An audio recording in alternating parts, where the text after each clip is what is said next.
Have you felt like you're winning? Good evening, America, and welcome back to another episode of Silver Dad Knows. Remember, always live with no edits. If this is your first time here, hit that subscribe button now, as you're gonna like what I'm about to say. So, coming directly from 1981, presenting right here a vintage piece, again from 1981.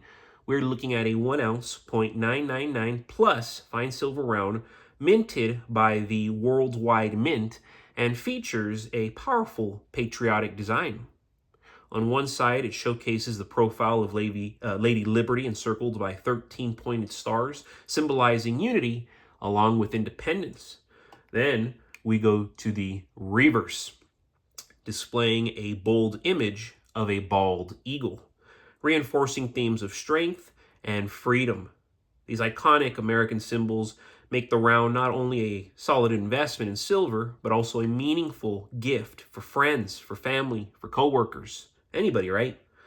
With silver widely regarded as a hedge against inflation and economic instability, rounds like this offer both intrinsic value and, of course, emotional appeal. 1981. Prices for this Worldwide Mint silver round can vary significantly, and because remember, silver's gone up tremendously. Right now, we're seeing this piece range from the low 60s to the low 200s, depending largely on condition, rarity, and collector demand. A well-circulated or tarnished piece may sell closer to its silver melt value around the low to mid 50s, while a mint condition or proof-like example, especially with original packaging or historical significance, can fetch easily over $200 from collectors seeking pristine vintage bullion. The combination of patriotic art, limited availability, and silver content creates a wide value range in today's secondary market. But just look at that. Excellent, excellent. Purchased this one maybe like 5-6 months ago before it started getting out of control. So happy that I did so. I got it at a bargain price. And before we go any further, folks, we're going to give a quick shout out to our always loyal subscriber. This is James Ash Brook.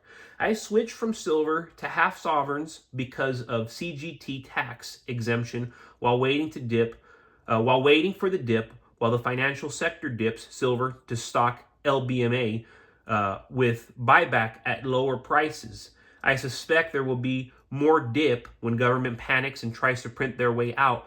When that fails, silver will go 15-to-1 ratio. Awesome, awesome comment right there, coming from James Ashbrook, and I love how you end this awesome comment.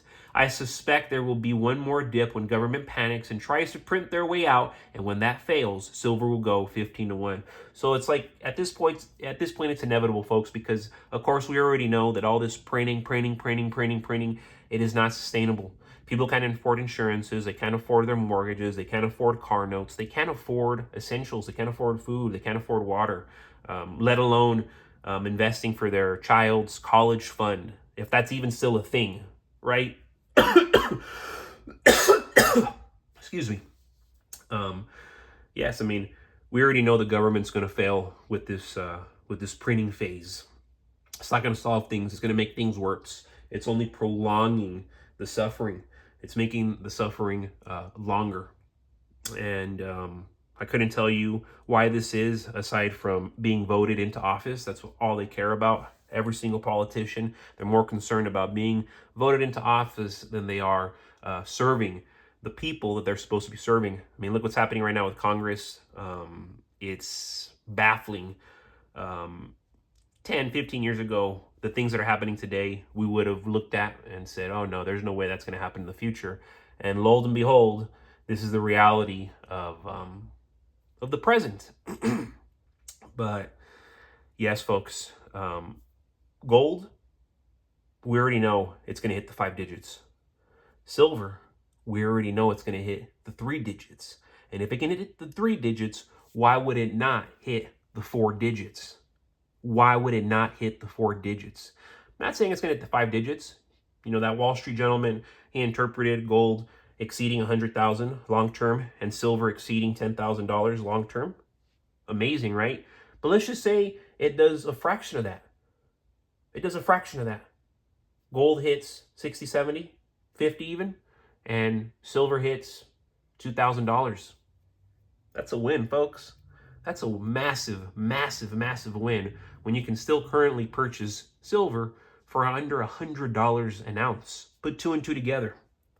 When the world central banks unleashed a tidal wave of money printing, they called it stimulus. They told the public it was necessary to save the economy. Crash the economy, they should have said, but yeah, let's save the economy. But what they didn't say was that each newly printed dollar silently stole value from every dollar already in existence. From the beginning, right? The result, inflation that devours your savings while the rich grow richer. That's what's happening now.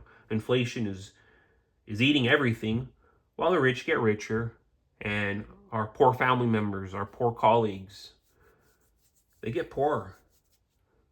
When they printed trillions, the game changed, and only those holding real assets would survive the long-term consequences. Silver stackers saw it coming. While the average person believed the system would self-correct, yeah, right, silver investors knew that history always repeats itself. Every empire that printed too much currency eventually debased its money into worthlessness, into oblivion. From Rome's silver denarius to Germany's mark, the pattern never fails. When politicians promise prosperity through printing, it always ends in currency collapse.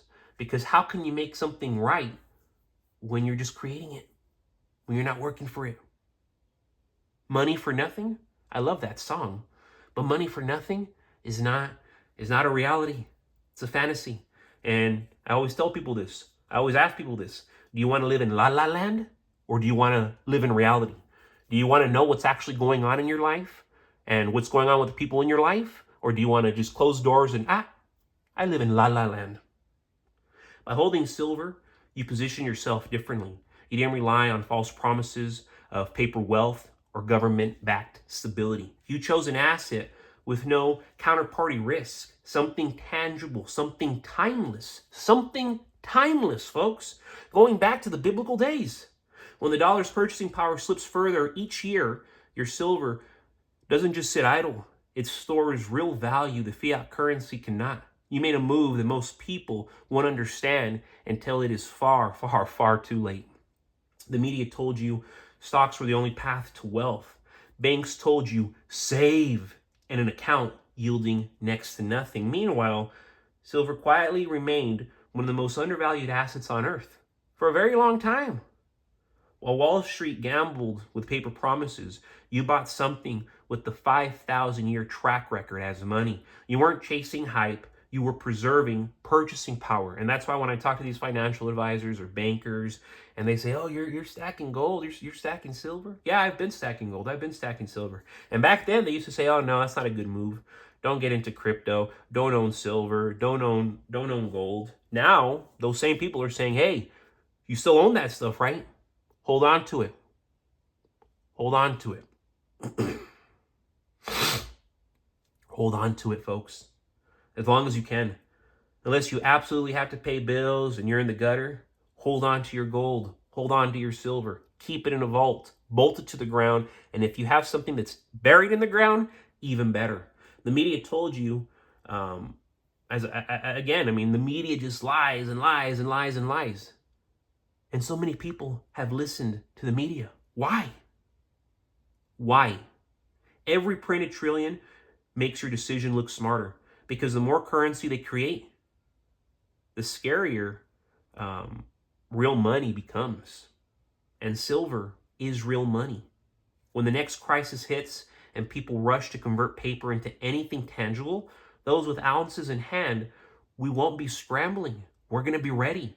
You understand that printing doesn't create wealth. It only redistributes it away from savers and toward debtors. It's the same playbook. It doesn't change. And at this point, we should already know what's up.